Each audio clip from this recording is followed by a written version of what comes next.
ರಾಜ್ಯ ಸರ್ಕಾರ ಒಂದು ಅಯೋಗ್ಯ ಸರ್ಕಾರ ಇದೆ. ಬೆಂಗಳೂರಿಗೆ ಬರೀ ಗ್ರೇಟರ್ ಹೆಸರು ಸೇರಿಸಿದ್ರೆ ಸಾಕಾಗೋದಿಲ್ಲ ಸ್ವಾಮಿ. ಯಾಕೆ ಮಳೆ ಬರುತ್ತೆ ಅಂತ ಗೊತ್ತಿರಲಿಲ್ವಾ? ಹಾಗಾದ್ರೆ ರಾಜ್ಯ ಸರ್ಕಾರ ಒಂದು ಅಯೋಗ್ಯ ಸರ್ಕಾರ ಇದು. ಈ ಸರ್ಕಾರಕ್ಕೆ ಮಾನ ಮರ್ಯಾದೆ ಯಾವುದೂ ಕೂಡ ಇಲ್ಲ. ಇವತ್ತು ಬೆಂಗಳೂರು ಮಹಾನಗರ ಕೆಲವು ಗಂಟೆಗಳು ಮಳೆ ಬಂದು ಸುರಿದಂತ ಸಂದರ್ಭದಲ್ಲಿ ಇಡೀ ಬೆಂಗಳೂರು ಮಹಾನಗರ ಜಲಾವೃತ ಆಗಿದೆ. 4 ಜನ ಪ್ರಾಣವನ್ನು ಕೂಡ ಕಳೆದುಕೊಂಡಿದ್ದಾರೆ. ಇವತ್ತು ಡಿ.ಕೆ. ಶಿವಕುಮಾರ್ ಅವರು, ಸಿದ್ದರಾಮಯ್ಯ ಅವರು ಗ್ರೇಟರ್ ಬೆಂಗಳೂರು ಬಗ್ಗೆ ಮಾತನಾಡ್ತಾರೆ. ಬೆಂಗಳೂರಿಗೆ ಬರೀ ಗ್ರೇಟರ್ ಹೆಸರು ಸೇರಿಸಿದ್ರೆ ಸಾಕಾಗೋದಿಲ್ಲ ಸ್ವಾಮಿ. ಬೆಂಗಳೂರು ಮಹಾನಗರದಲ್ಲಿ ಇವತ್ತು ಅಭಿವೃದ್ಧಿಗೆ ಎಷ್ಟು ಸಾವಿರ ಕೋಟಿ ಅನುದಾನ ಕೊಟ್ಟಿದ್ದೀರಿ. ಹಿಂದೆ ಬಿಜೆಪಿ ಸರ್ಕಾರ ಇದ್ದಾಗ ಅನೇಕ ಕಾಮಗಾರಿಗಳು ನಡೀತಾ ಇತ್ತು. ಆ ಕಾಂಟ್ರಾಕ್ಟ್ಗಳಿಗೂ ಕೂಡ ಪೇಮೆಂಟ್ ಮಾಡದೇನೆ ಇವತ್ತು ಕೆಲಸ ಕಾರ್ಯಗಳು ಹಾಗೆ ನಿಂತಿದ್ದಾವೆ, ಅಭಿವೃದ್ಧಿ ಕೆಲಸಗಳು ಹಾಗೆ ನಿಂತಿದ್ದಾವೆ.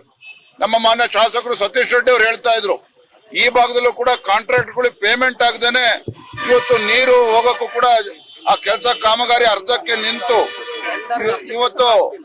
ಇವತ್ತು ಈ ರೀತಿ ಪರಿಸ್ಥಿತಿ ಬೆಂಗಳೂರು ಮಹಾನಗರದಲ್ಲಿ ನಿರ್ಮಾಣ ಆಗಿದೆ. ನಾನಿವತ್ತು ರಾಜ್ಯದ ಮುಖ್ಯಮಂತ್ರಿಗಳಿಗೆ ಮತ್ತು ಉಪಮುಖ್ಯಮಂತ್ರಿಗಳಿಗೆ ಕೇಳೋದಕ್ಕೆ ಇಷ್ಟಪಡ್ತೇನೆ. ಬೆಂಗಳೂರಿನ ಮಹಾಜನತೆ, ಜನಸಾಮಾನ್ಯರು ಟಾಲೆಸ್ಟ್ ಟವರ್ ಡಿ.ಕೆ. ಶಿವಕುಮಾರ್ ಮಾತನಾಡ್ತಾರೆ, ಅಂಡರ್ ಗ್ರೌಂಡ್ ಟನಲ್ ರೋಡ್ ಬಗ್ಗೆ ಮಾತನಾಡ್ತಾರೆ. ಇದನ್ನ ಕೇಳ್ತಾ ಇಲ್ಲ ಬೆಂಗಳೂರು ಮಹಾಜನತೆ.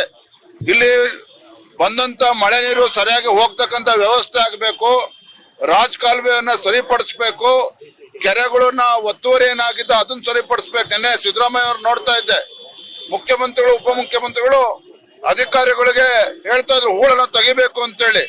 ಯಾಕೆ ಮಳೆ ಬರುತ್ತೆ ಅಂತ ಗೊತ್ತಿರ್ಲಿಲ್ವಾ? ಹಾಗಾದ್ರೆ ಮಳೆ ಯಾವ ತಿಂಗಳಲ್ಲಿ ಬರುತ್ತೆ ಅಂತೇಳಿ ಅರಿವಿಲ್ವಾ ಇವ್ರಿಗೆ? ಹಾಗಾದ್ರೆ ಯಾಕೆ ಮಾನ್ಸೂನ್ ಪ್ರಾರಂಭ ಆಗುವ ಮುಂಚಿತವಾಗಿ ಯಾಕೆ ಅಧಿಕಾರಿಗಳಿಗೆ ಬಿಗಿಯಾಗಿ ಹೇಳಿ ಕೆಲಸ ಕಾರ್ಯಗಳನ್ನ ಮಾಡೋದಕ್ಕೆ ಆಗ್ಲಿಲ್ಲ? ಹಾಗಾದ್ರೆ ಅದನ್ನ ಮಾಡೋದ್ ಬಿಟ್ಟು ಇವತ್ತು ಹೊಸಪೇಟೆನಲ್ಲಿ ಕುತ್ಕೊಂಡು ರಾಜ್ಯ ಸರ್ಕಾರ ಮೋಜನ್ನು ಮಾಡ್ತಾ ಇದೆ.